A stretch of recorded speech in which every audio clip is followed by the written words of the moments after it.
As Seb said, my name is Jesse, and I want to talk to you guys about character design and the way it can be used in narrative. Oh, cool, it works. All right, thank you. So character design is taking the concept of a character that would be in a movie or a cartoon or a video game and finding a way to make that visual. You're basically taking the essence of a character and trying to make a visual that fits a character. And a good character design does just that. A bad character design relies on cliches, the usual suspects of just the rote things that people expect. Villains, obviously laid out like this. But a great character design elevates that. A great character design is truly unique. It's not forgettable, and it could only just be that one specific character that you're trying to design for. But I want to go over the basics of character design before we go into anything else. Oddly enough, character design really comes down to three basic shapes: circles, squares, and triangles. And there really isn't a lot more to it than that when you get down to the fundamental level of it. Each shape has a different sort of meaning to it. Characters who are designed around circles tend to be more appealing, they look softer, they're very non-threatening. And you can see all the circles that go into making these characters. They're all very appealing, they're also very childlike. When we think of circles, we think of infants and children. These are very round shapes and round proportions. Disney realized early off how important the circles were to Mickey Mouse and became more and more circular. It also makes them easier to draw, but they realized that to make him truly iconic, his face and his ears are just three big circles. And they knew that that silhouette was so important that even when he turns his head, the ears don't turn with him. They always want you to see those three circles all the time. After circles, move on to squares. And squares are sturdy and reliable, stubborn characters, things that just are strong but immobile, things that just aren't going to move. So oftentimes they're heroic figures. And I want to actually take a second to mention that it doesn't mean that they're good figures. Circles don't mean that they're childlike, and just like that, triangles don't mean that they're villainous figures, but it means that they're dangerous figures. Every one of these characters has some element of danger. And the reason why triangles are associated with danger is some of it's pretty practical. Anything that's sharp, teeth, and horns that could harm the hero is going to be more narrow in angle than anything else. But you see the practical aspect of that influencing other parts of the design that aren't just the practical elements. So the faces on Disney villains are always based out of triangles. You're never going to see one who doesn't have a triangular nose, a triangular eyebrows, a triangular cheekbones. And even in live-action films, when they turned Maleficent into a live-action film with Angelina Jolie, they added prostheses to her cheekbones to turn her face into a more dramatic triangle. After shapes, the next most important thing to think about is color. And there's a lot of different aspects of color. I'm not going to go into them because I could talk for far more than 18 minutes on just color. And color is very culturally specific. But the one thing I do want to talk about color is warm and cool colors. Warm colors in art tend to be emotional and passionate and energized, and cool colors tend to imply subdued, cold feelings and like that. But it's not a good or bad aspect again.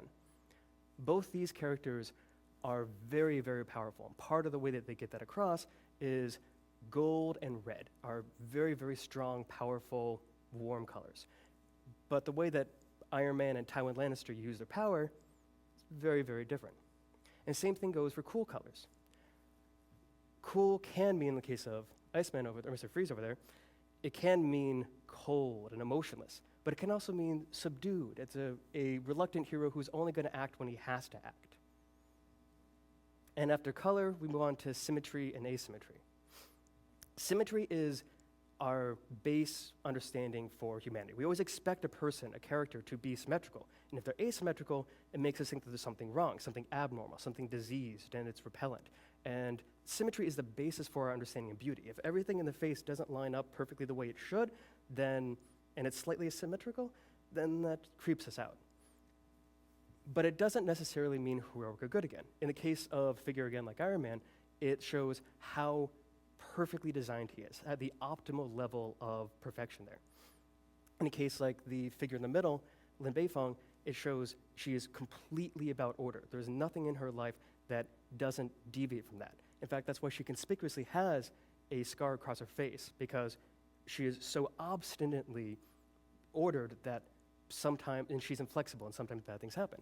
but it can also mean oppression. It can be, symmetry can be the great authoritarian power against the unique freedom fighters. And there we go. Asymmetry, like I said, is usually associated with chaos and anarchy. It's disease, it's things not being replaced, like this pirate, Viking, mutant monstrosity that's over here on the left.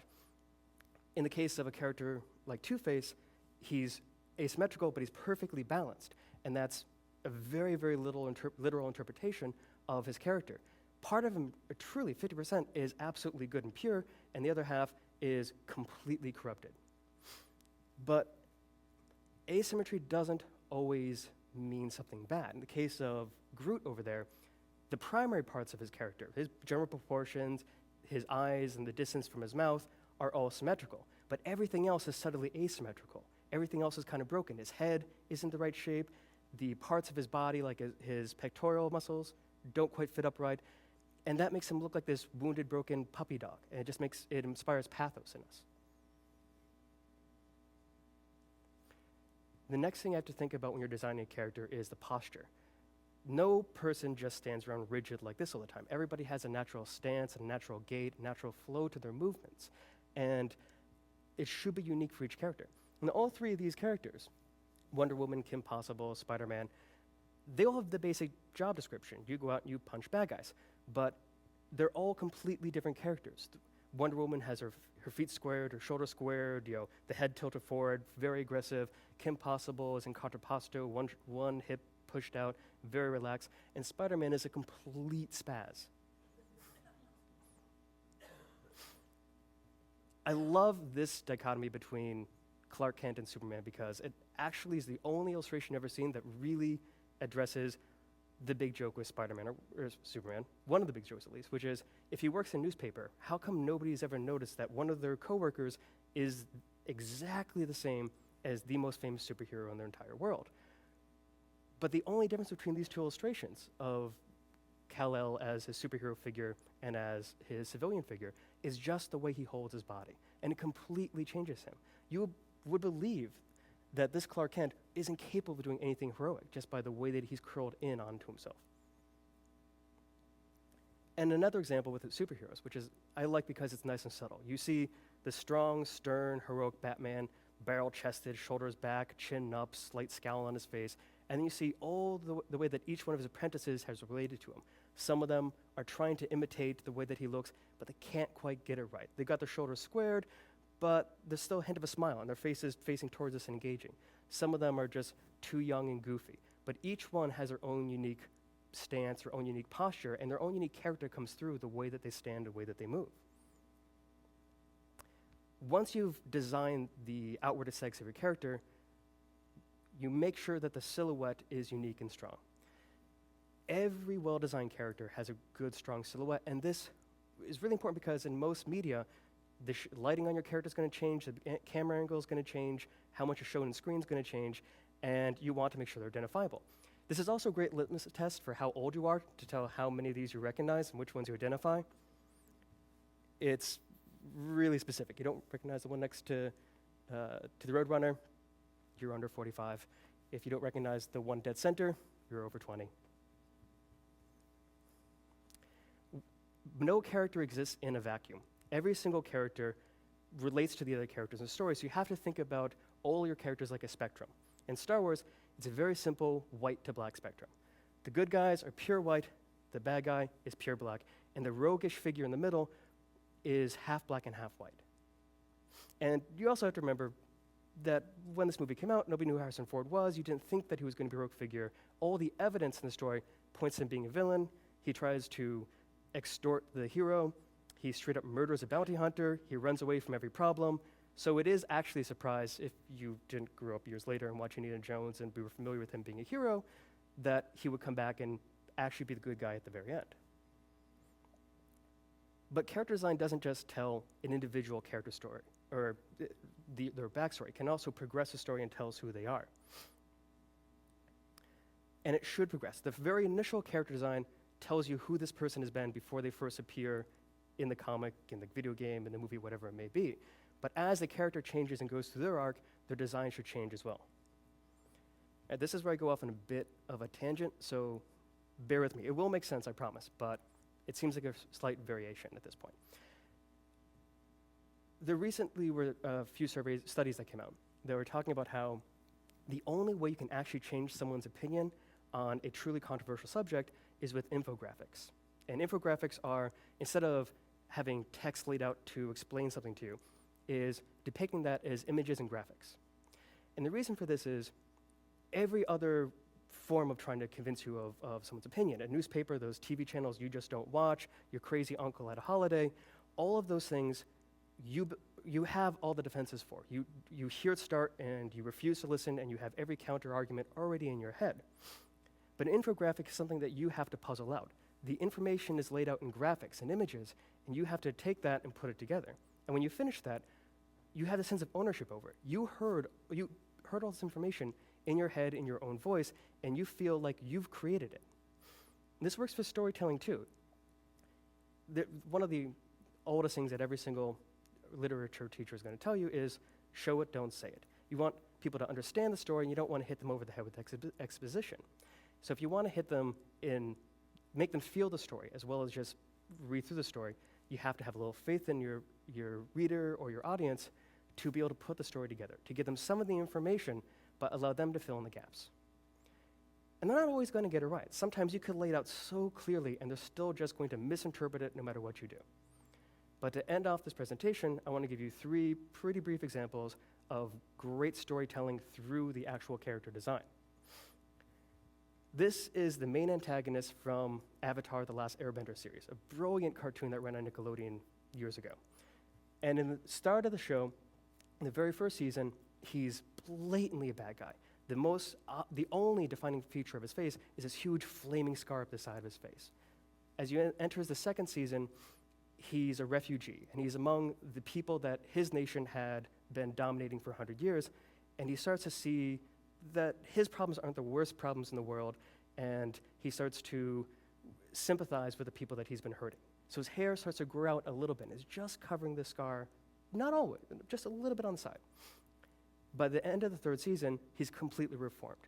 He can never get over his past. He can never get over what has happened to him and why he's been physically and figuratively scarred, but he's moving on. And with his hair growing out, covering up a good half of the scar, it's no longer the defining feature of his face, it's no longer the defining feature of his life.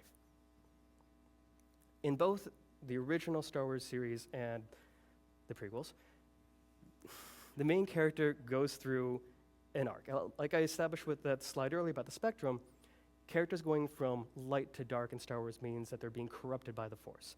And you see that very clearly with Anakin, who, despite the lighting, is actually wearing brown in that first one, not pure black, and then starts to wear darker and darker colors.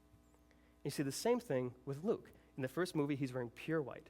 In the second movie, as his powers expand, but he starts to be corrupted by them. He disobeys Yoda, he goes into that weird, confusing tree thing that is apparently evil Force. They don't really explain that.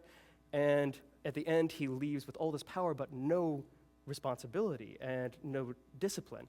He starts to get into darker colors. And throughout the whole third movie, he's wearing pure black, so he looks so much like his father and the Emperor. And that's the expectation, is that he's been corrupted by this power.